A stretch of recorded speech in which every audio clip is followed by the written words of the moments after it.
Hello, and today on Get Booked, we're talking about, well, first off, I'm Mary, and this is Jennifer. This is Get Booked. I got too excited because I'm so excited about our topic. What are we talking about today, Jen? Historical mysteries with ladies, because it's Women's History Month still. Oh, whoops, I grabbed the wrong book. I forgot. You said historical mysteries. I forgot it was like lady protagonists. It's cool. Okay. I just didn't get this book. This book doesn't exist. That's fine. So, do you want to go first? Cool. I grabbed a couple that we've talked about, so actually I'll do my first two because they're ones we've talked about before. Okay, cool. And then it'll be even. So this one is her Royal Spinous. This is by Rhys Bowen. It's the first in the series.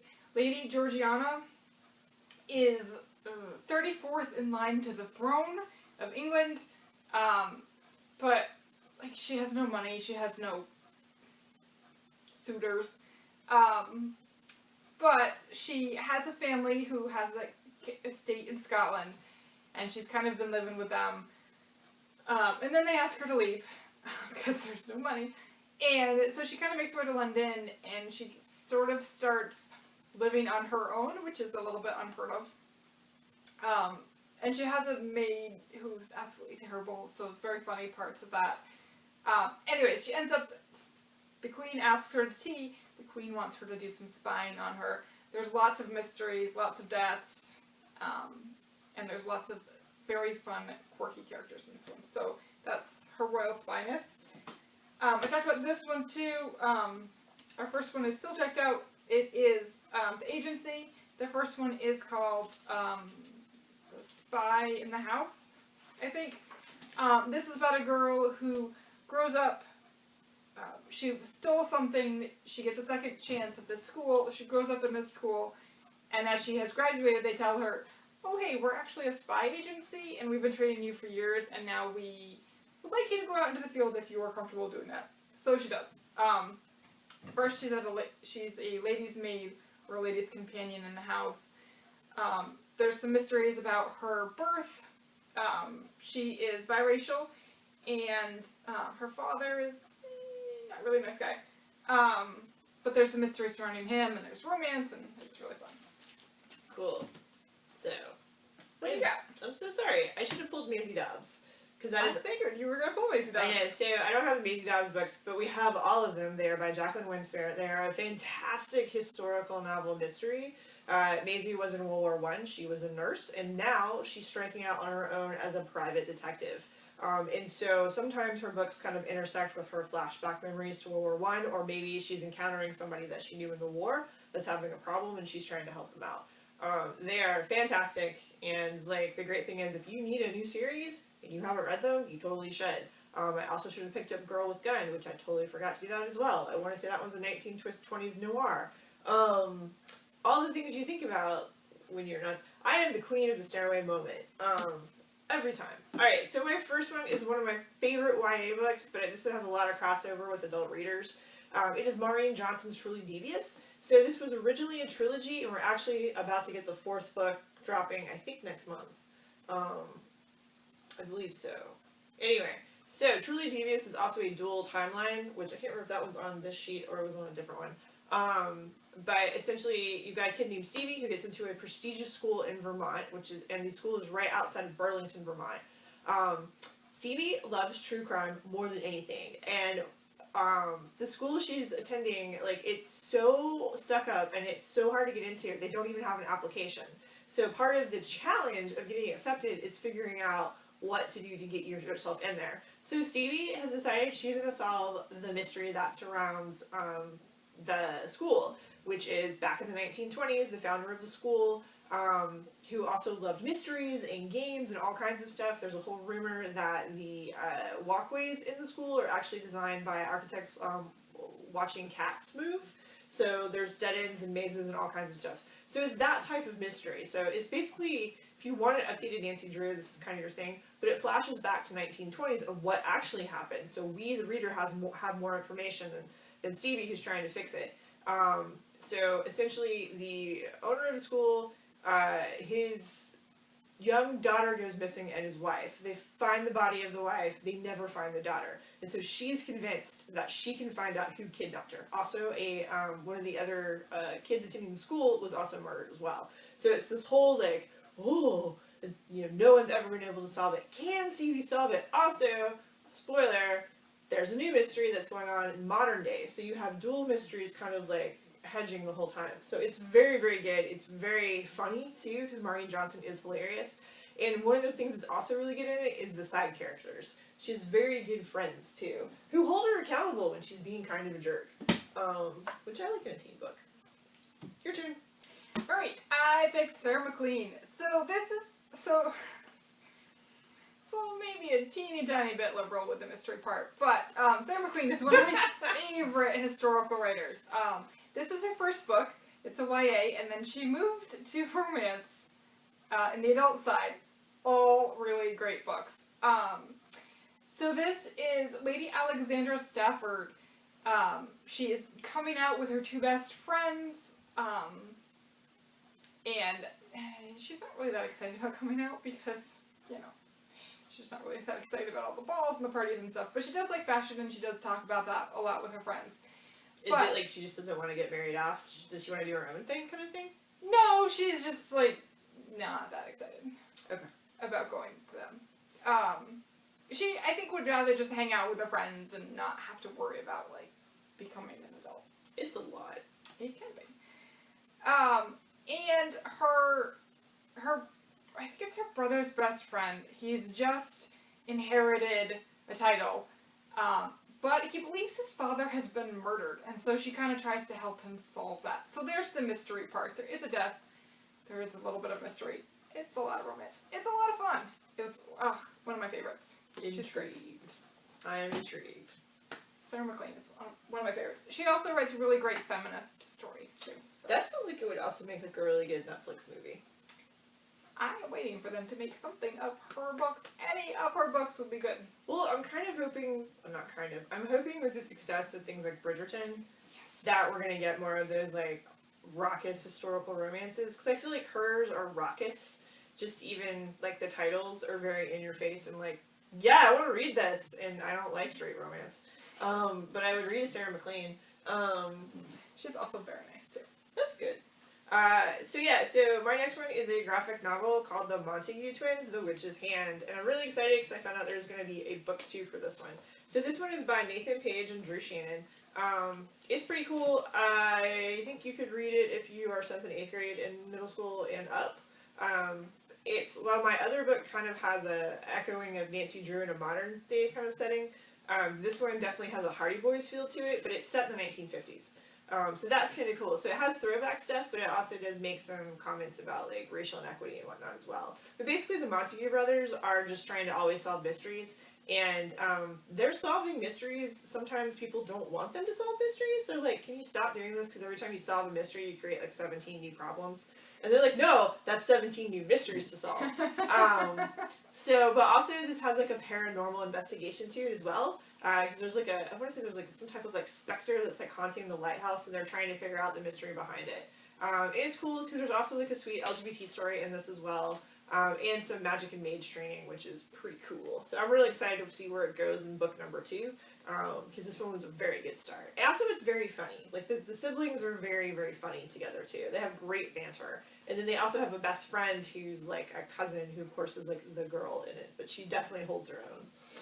So, nice. What is your next book? My next is A Northern Light by Jennifer Donnelly, who also writes some other historical fictions. This one is like a YA, but it's like a YA/adult. It is inspired by Theodore Dreiser's The American Tragedy, but it takes, like, a side character. So 16-year-old Maddie is a hotel guest. Nope. Yes. And I think the woman is no, she's the maid. And a hotel guest, Grace Brown, asks her to burn a bunch of letters, which she does, I think. And then, later they find out that Grace's body is in the lake by the hotel, and so she's just like, oh god, what happened? And how does that work? And how does that fit in? And so it's kind of like a classic story, like, just twisted on itself a little bit from a different character. I read this 8 million years ago, and it was really, really good. I really like Jennifer Donnelly's stuff. She's a really great writer. And this won the Prince honor, so. Cool. What's the Prince honor for those of us that don't know? That is Excellence in Young Adult Literature. It's an award from ALA, so. Which is the American Library Association, for those of you that don't know. So it's kind of like the Newbery for kids, and the Prince is sort of that for young adult books. Cool. That sounds really good. I'd never heard of that one. I missed it, I think, when it came out. It's an older title, and it was really big, obviously, since it won the Prince. But it was, I want to say, like 2008. Yeah, that's before I started doing public library. 2003. Yeah, that's before I was doing public library stuff. I was still stupid and thinking I wanted to be an archivist. It's not stupid, but we're happy you're here. Thank you. Yeah, that reminds me, we probably should have pulled Goldie Vance, too. I completely forgot about it. There's so many great historical mysteries of ladies. Yeah, and that one's great because it's like middle grade, but if you're like YA or adult, it's still really fun to read. It has a Nancy Drew feel. Because talking about like living in a hotel and then having mysteries at the hotel, that's all Goldie Vance is. And didn't she just have a YA book that came out last year too? Yes. Cool. I haven't read that one yet though. So my last one, have you heard about this one? The Widows of Malabar Hill by Sujata Massey? Not. Okay, so this is a new series that started around, I want to say 2018, 2019, so we get a new book every year. Like, there's a new one that's actually about to come out this spring, and I do not remember the title, because I am the worst librarian. So this is kind of cool. This was actually based on the real first lady who was an attorney in India. So, in the book, Perveen Mistry is also the daughter of a very respected Zoroastrian family that has a law firm. And so they get this case that's basically just like closing this estate because the husband has died. And he has 3 wives because he's a wealthy Muslim mill owner. He's left 3 widows behind. But she starts looking at the paperwork and she's like, wait, he has a lot of money and they all signed over the money to like this charity. But, like, one of them didn't even sign her name. She signed an X, which, because this also takes place around the 1920s in Bombay. And she's thinking, that usually means that person doesn't know how to read. Like, do they know what they actually signed away? Like, how are they going to live? And they live in, the widows live in a very secluded community. And so she starts investigating, like, well, was this death like an actual death or was it a murder? And so she kind of gets embroiled in all of this trying to help these women make sure that they're okay. So yeah, so it's pretty good. Also, I like that we have some historical mysteries that aren't set in the US or Europe, so it's pretty cool to see them in a different part of the world. So that's my last book. It is. My last book is set in Europe. Well, no, I wasn't after that. I'm just I know. saying I like that we're getting greater nice. diversity. It is nice. So I haven't read this one. It's been on my to-read list for like 8 million years. So it's by Tasha Alexander, and it's called And Only to Deceive. Ooh. It is a Victorian England setting. Emily is accepting the proposal of Philip, who is a viscount, which is an easy way for her to escape her overbearing mother, who is set on a grand society match. But then her husband dies soon after their wedding, and she didn't really know him, so, whoops, you know, she's not really the grieving widow. That's an awkward position to be in. It can be. So 2 years later, she discovers Philip was a far different man than the one that she knew, and she's going through his papers, and she thought him, like, the fine gentleman, and, you know, now he might not be that. Nope, I lied. Sorry. I'm just reading the plot here. He is a huge scholar. So she didn't know any of that part, but she starts to kind of study the things that he was studying, and one of the things is ancient Greek. And then she's at the British Museum, which is one of her husband's favorite places, and there's some secrets that they're trying to keep hidden. One of them is some artifacts have been stolen, and she kind of sets herself to maybe solve that mystery. So this is a start of a new, it's not new, it's been around forever. It's the start of a series, they're called the Lady Emily series. Cool. Yes. That sounds really good. She also has like another one that I've been meaning to read also for ages about like poison or something. I'm like, ooh. Like poisoners or alchemists or... Yeah. That sounds fascinating. She's been on my to-read list for a while. We have these huge to-read lists, and, you know, you only get to read a fraction of them, because you can only spend so many hours a day reading. But do you have, like, the stack of book at home, like, next to the couch? Because I do. I have, like, bookcases all over the house that are just full, and then my library books are just stacked all over, because I'm the worst and best library patron. Same. And, yeah, it's terrible. Like, I have a to-read list on Goodreads that's, like, 3,000 books long. I should, like, look at that again. It's like, I'm not gonna read that one. Well, occasionally I'll pick a book and I'll go back to like review it after I'm done, which we know is like I don't actually write like long reviews. I don't write reviews. I give it the stars and I mark it that I've read it for my book reads challenge.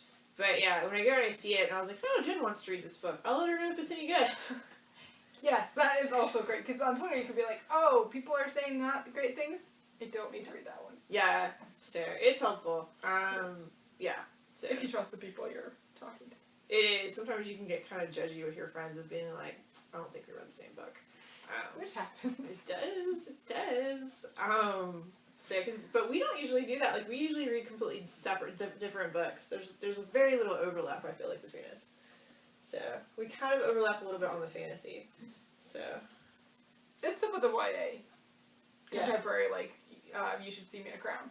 It's true. Although I still haven't read that yet. I know, I'm trying. Have you seen See how it happens? See how it happens? So bad. It's so bad. Or like on the book jam, the podcast I do with Marissa Hicking, like she'll be like, "You should totally read this book," and I'm like, "I totally should read this book," and I still have not read Girl, Serpent, Thorn yet, and it's been out for over 6 months. Marissa reads like she speed reads. She reads so fast. I don't know how she does it. She audiobooks on the way to work too, and she speeds up the audiobook. So it's like. But yeah. Anyways, that's it for mysteries. Yeah, for historical. We're done with historical. So all of our lady books,